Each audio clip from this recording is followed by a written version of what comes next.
Good morning, everyone. I'm Dr. Lata, Professor of Physiology, Sri Lakshminarayana Institute of Medical Sciences, Puducherry, affiliated under Bharat Institute of Higher Education and Research.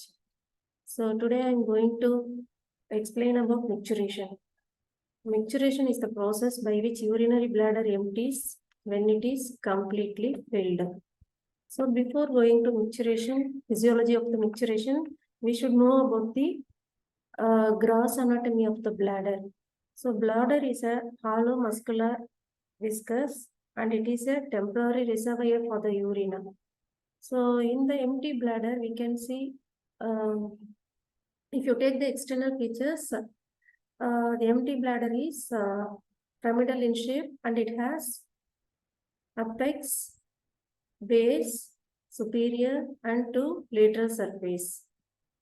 The lowest part of the bladder is called bladder neck, and which is this bladder neck is most fixed part. And the interior of the bladder, if you see the internal features of the bladder, the empty bladder has the great part of the mucosa, shows irregular foldings due to it loses attachment to the muscular cord. The interior of the base of the bladder has one triangular region that is called trigone. And if you see the structure of the bladder, it has three layers: outer serous layer, middle muscular layer, and inner mucous layer. So the inner mucous layer, it is lined by transitional epithelium. This transitional epithelium has some characteristic features. That is, when the bladder distends, this will cause a stretching and it acts like a barrier. The inner mucous layer, it acts like a barrier and it avoid the transport of the electrolyte and water. It prevents the transport of the electrolyte and water so that the bladder content is constant, and it secretes glycosaminoglycans that prevents the bacterial adherence. So if you take the middle muscular layer, it is made up of detrusor muscle. So contraction of the detrusor muscle, it mainly responsible for the emptying of the bladder. So this is the structure of the bladder. And next, the bladder, it is the lower part of the bladder, it is continuous with the urethra. Male urethra is 20 centimeter long and it has three parts: prostate urethra, membranous urethra, and penile urethra. In the female, it is 3.8 centimeter and it extends from the internal urethral orifice to the external urethral orifice. Then there are two sphincters, urethral sphincters, internal urethral sphincter and external urethral sphincter. So internal urethral sphincter is thick and smooth muscle of the neck. External urethral orifice is voluntary skeletal muscle. It provides voluntary control over the micturition. Next, we'll move on to the innervation of the bladder. So bladder has sensory and motor innervation. So sensory innervation mainly via the pelvic nerve, parasympathetic nerve. The bladder walls contain stretch receptors. So when the bladder filled with urine, it distends. So that causes stretching that is detected by the stretch receptors. And it sends impulses to the spinal cord via the pelvic nerve. And the sensation of the bladder, neck, and trigone are mainly sent by the hypogastric plexus to spinal cord segment of 11th thoracic to 2nd lumbar vertebra. Then motor innervation is sympathetic, parasympathetic, and somatic motor innervation. The sympathetic fibers, the motor fibers mainly arises from S2, S3 and S4 segment of the spinal cord, mainly S2 and S3 segment. The motor impulses are sent to the bladder via the pelvic nerve and sympathetic innervation. Normally, it arises from the T11 to L2 spinal cord segment. Normally, the sympathetic innervation not involved in the micturition. The innervation, the sympathetic innervation increases. Sympathetic impulses increases, motor impulses increases during ejaculation. Then somatic motor innervation, it mainly arises from S2, S3 and S4 segment. The somatic nerve fibers arises from S2, S3, S4 segment, and it's sent via the pudendal nerve and supplies to the external urethral sphincter. So the main action of this pudendal nerve is relaxes the external urethral sphincter. The parasympathetic nerve causes contraction of the detrusor muscle and inhibition of the sphincters. So in this picture, you can see the innervation of the urinary bladder. So stretch receptors present on the bladder wall. They are stimulated when the bladder distends. The impulses are carried to the spinal cord via the pelvic nerve. And at the same time, the impulses from the bladder, neck and trigone via the hypogastric plexus to the T11 to L2 segment. And motor fibers mainly via the sympathetic and parasympathetic, mainly parasympathetic nerve fibers. Parasympathetic nerve fibers mainly arises from S2, S3 and S4 segment of the spinal cord and mainly S2 and S3 segment. So the motor impulses carried via the pelvic nerve to the bladder wall and also internal urethral orifice, internal urethral sphincter. So in the bladder wall, it causes contraction of the detrusor muscle and it causes inhibition of the internal urethral sphincter. And motor impulses, the somatic motor impulses are mainly via the pudendal nerve from the S2, S3 segment to the external urethral sphincter. And the main action of this pudendal nerve is relaxation of the external sphincter.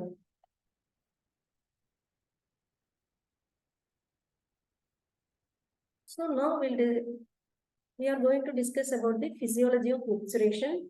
Micturition is the process by which urinary bladder empties when it is completely filled.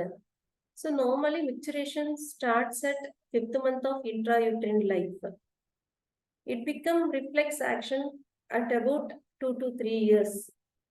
So micturition, it involves two processes, filling of bladder and emptying of the bladder.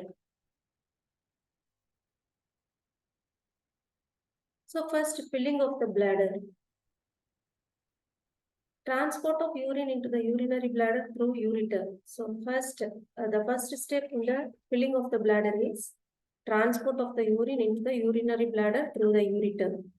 So normally the urine is collected in the renal pelvis.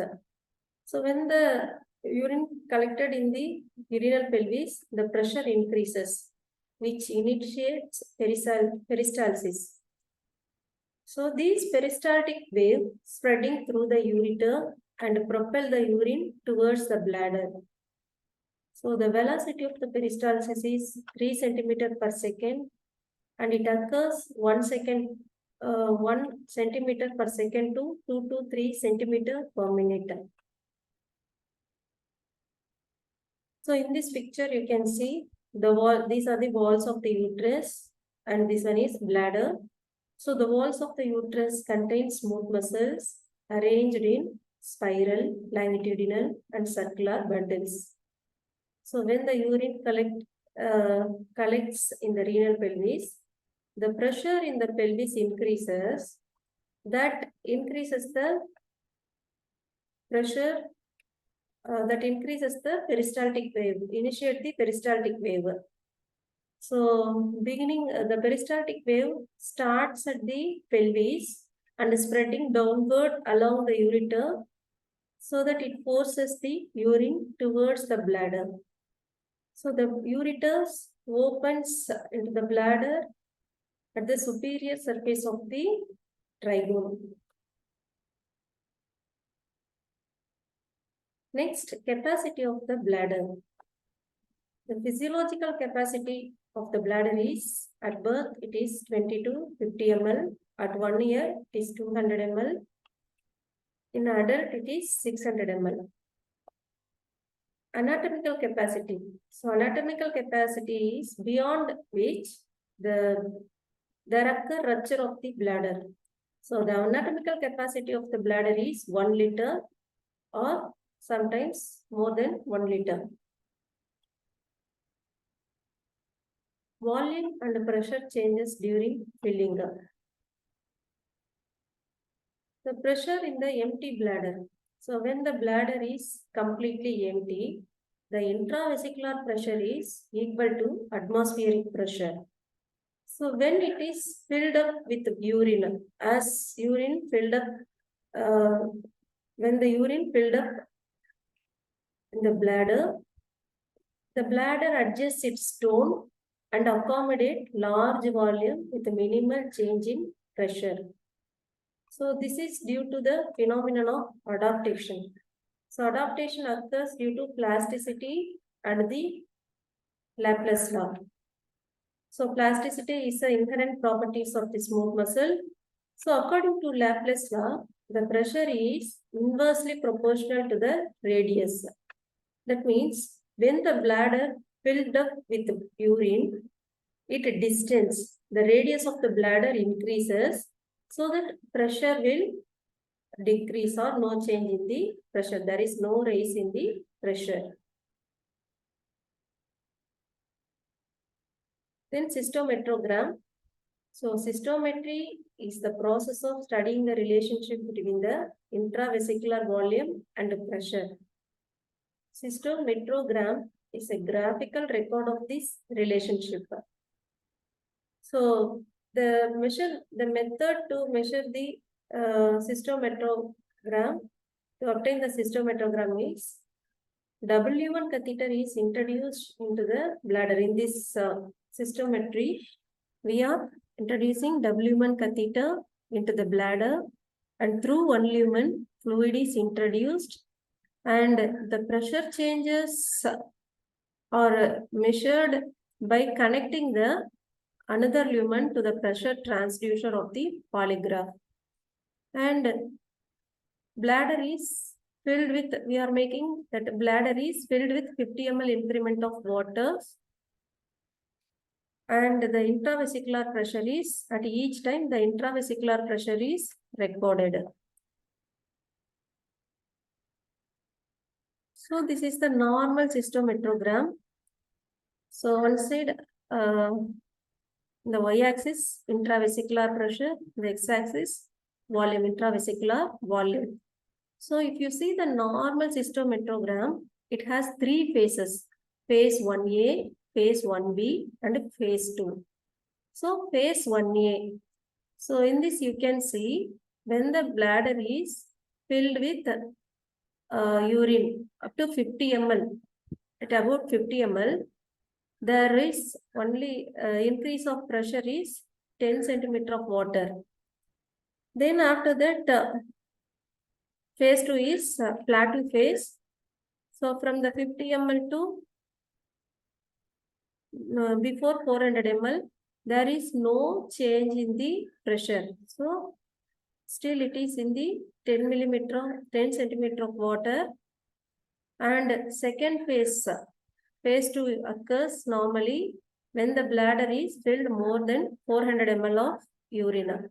So that time the pressure start to rise. In this arrow mark, you can see the pressure start to rise suddenly and initiate the micturition reflex. So normally in the phase 2 itself, it initiates when the bladder is start to filled to about 150 centimeter of water, the micturition contraction starts. So this will be more, this contraction becomes strong when it is filled more than 400 ml of urine. Next one, emptying of the bladder. Emptying of the bladder is a reflex action called micturition reflex. So the components of the micturition reflex are: the stimulus is filling of the bladder by 300 to 400 ml of urine. Normally, the first urge to empty the bladder occurs at 150 ml. The receptors for the micturition reflex is stretch receptors in the wall of the bladder. And when the stretch receptors are stimulated, the apparent impulses are carried by the pelvic nerve. The center is S2, S3 and S4 segment of the spinal cord. From the S2, S4 and S2, S3 and S4 segment of the spinal cord, the efferent nerve arises and it supplies to the bladder. The efferent nerves mainly parasympathetic nerve via the pelvic nerve. So the response of the micturition reflex. So when the bladder is filled more than 400 ml of urine, there occur initiation of micturition reflex. It is a self-regenerative. So it causes contraction of the bladder wall. So when the bladder wall contracts, it further activates the receptors. So it further causes the stretching of the bladder.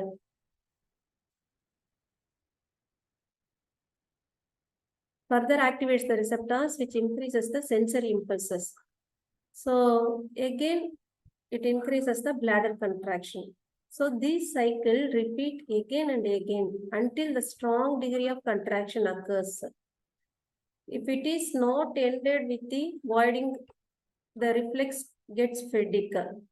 The another micturition reflex starts after sometimes. When it is powerful enough, it causes another reflex through the pudendal nerve. So this pudendal nerve causes the relaxation of the external sphincters so that urination will occur.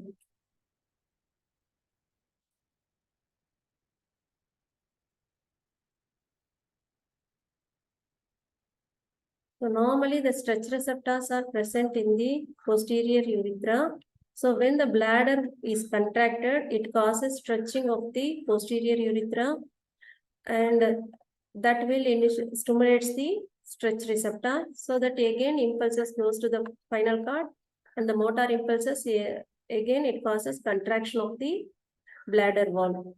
So this in turn further increases the distension and send the impulses. So the cycle repeats again and again.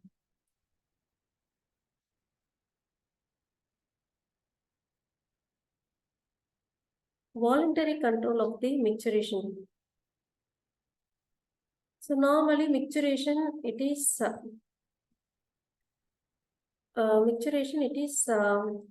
controlled by the higher centers and assisted by the perineal and abdominal muscles. So the voluntary control of the micturition mainly by the higher centers, the higher center either facilitate or inhibit the micturition. So voluntary control gradually occurs as a learned ability to the toilet training. The higher center exerts voluntary control by keep the micturition reflex partially inhibited. Even if micturition reflex occurs, the higher center prevents the micturition by continual tonic contraction of the external urethral sphincter until the convenient time persists. So the micturition, when the micturition reflex is strong, it is not always ended with the voiding, because higher centers prevents the micturition by continuous tonic contraction of the external urethral sphincter. So normally the external urethral sphincter is skeletal muscle, so it is controlled by the somatic nerves. So these are under control of the higher centers. When the convenient time occurs, the higher center facilitate micturition centers to initiate the micturition reflex and inhibits the external urethral sphincter. So next, role of Pontine Micturition Center. Coordination of the detrusor contraction and sphincter relaxation is the main role of the Pontine Micturition Center to relay input from the suprapontine centers. So the role of the Pontine Micturition Center are coordination of detrusor contraction and sphincter relaxation, and also to relay the input from the suprapontine centers. Suprapontine centers are nothing but cerebral cortex, basal ganglia, and limbic system. These suprapontine centers exert final response. Cerebral cortex. In the cerebral cortex, medial frontal lobe is mainly responsible for the control of the micturition. And in the limbic system, anterior cingulate gyrus, anterior genu of the corpus callosum are responsible for the control of the micturition. So next, role of the perineal and abdominal muscle. The perineal and abdominal muscles mainly assist or helps in the micturition. So at the onset of micturition, levator, ani, and perineal muscles are relaxed.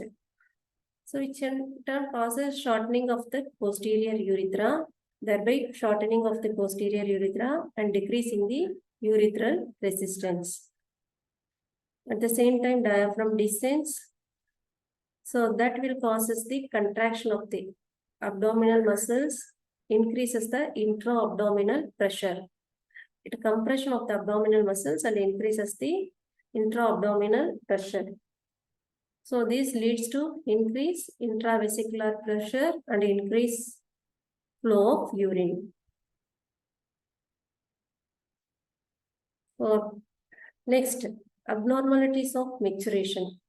So pathophysiology of the micturition. So bladder, first one is atonic bladder. The atonic, the name itself indicates atonic, no tone. This is due to destruction of sensory nerve fibers from the urinary bladder. So because of this destruction of the sensory nerve fibers, the sensory impulses are not reaches the spinal cord. So because of this, bladder muscle loses its tone and become flaccid. It fills up, but no impulses goes to the spinal cord, so that the bladder muscle loses the tone and become flaccid. Bladder fills to its capacity and overflow few drops at a time through the urethra. So this is called overflow incontinence or overflow dribbling. The causes for the atonic bladder are syphilis, Tape's dorsalis, crush injury to the sacral segment.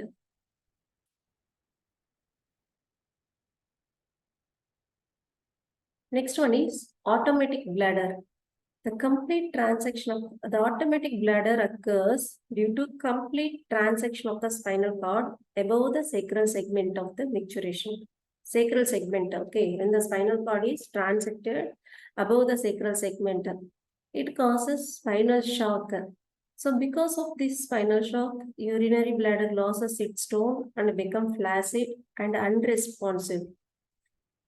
So when the bladder is completely filled, urine overflows by dribbling. So after the spinal shock has passed, the voiding reflex returns, although there is no voluntary and higher center control. Whenever the bladder is filled with some amount of urine, there is automatic evacuation of the bladder occurs. So in the automatic bladder occurs due to complete transection of the spinal cord above the sacral segment. So next one is uninhibited neurogenic bladder. Lesion in some parts of the brainstem. So uninhibited neurogenic bladder usually occurs due to lesion in some parts of the brain stem. So because of this lesion, there occur continuous excitation of the spinal micturition centers by higher centers. It leads to uncontrollable micturition. So that means even a small quantity of urine collected in bladder which elicit the micturition reflex. So that increasing the frequency of micturition. Next, nocturnal micturition. So this is normal in infants and children below 3 years. So it occurs due to incomplete myelination of the motor nerve fibers of the bladder. So in small children, we can see bedwetting. Bedwetting is normal below 3 years. So if it comes after 3 years, medical attention is required because normally it occurs due to Normally, the bedwetting occurs due to incomplete myelination of the motor nerve fibers of the bladder and resulting loss of voluntary control of the micturition. So, up to 3 years, it is normal. Beyond 3 years, it is a little bit abnormal. And nowadays, in some children, more than 5 years also, it is coming up. So once again, a quick recap of the micturition. So micturition is the process by which urinary bladder is empties when it is becomes filled. So now it involves two processes, filling of the urinary bladder and emptying of the urinary bladder. So filling of the urinary bladder, it involves transport of the urine from the urine from the pelvis to the urinary bladder via the ureter. So normally in the renal pelvis, all the urine starts to collect. So when it is collected, the pressure in the pelvis increases. That will initiate the peristalsis.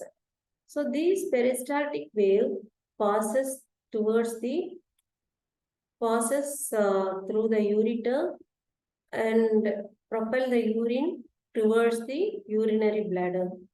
So peristaltic wave occurs 1 to 5 times per minute. Next, capacity of the bladder. Physiological capacity is 20 to 50 ml. So at this capacity, the feeding of the voiding occurs. At 1 year, it is 200 ml, in adult up to 600 ml. Anatomical capacity beyond which the bladder rupture may occur. So the anatomical capacity of the bladder is 1 liter or more. Then pressure volume changes during filling. So when the bladder is completely empty, the intravesicular pressure is equal to atmospheric pressure, and when it is start to fill up, the bladder adjusts its tone and accommodate large volume of urine with a minimal change in the pressure. This is due to the phenomenon of adaptation. So adaptation is due to the inherent properties of the smooth muscle, plasticity, and also Laplace law. So according to the Laplace law, the pressure is inversely proportional to the radius. So when the bladder fills with urine, it distance, so that radius increases. So when the radius increases, the pressure decreases. So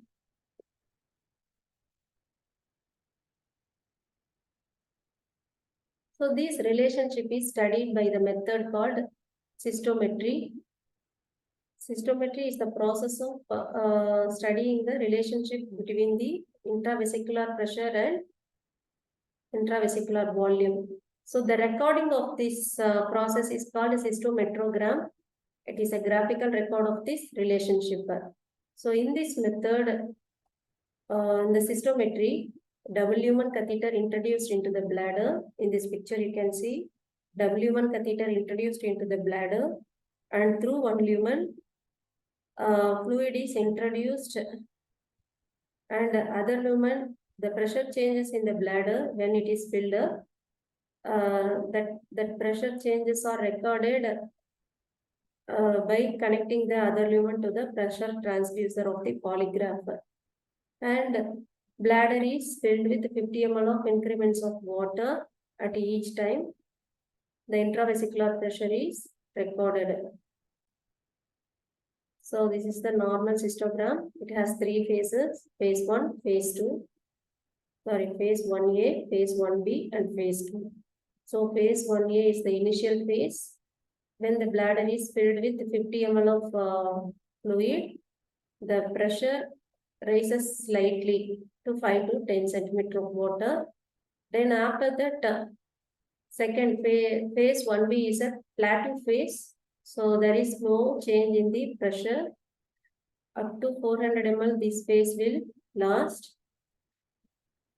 And above phase 2, when the bladder is filled with more than 400 ml,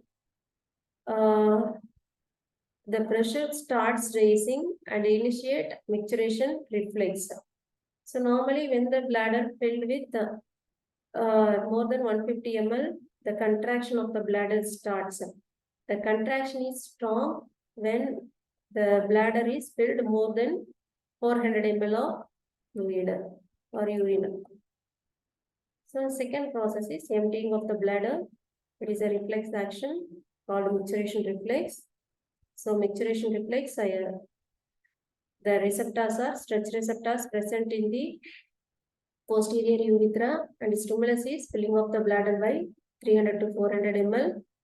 And first urge-to voiding of the urine occurs at 150 ml. The afferent via the pelvic nerve.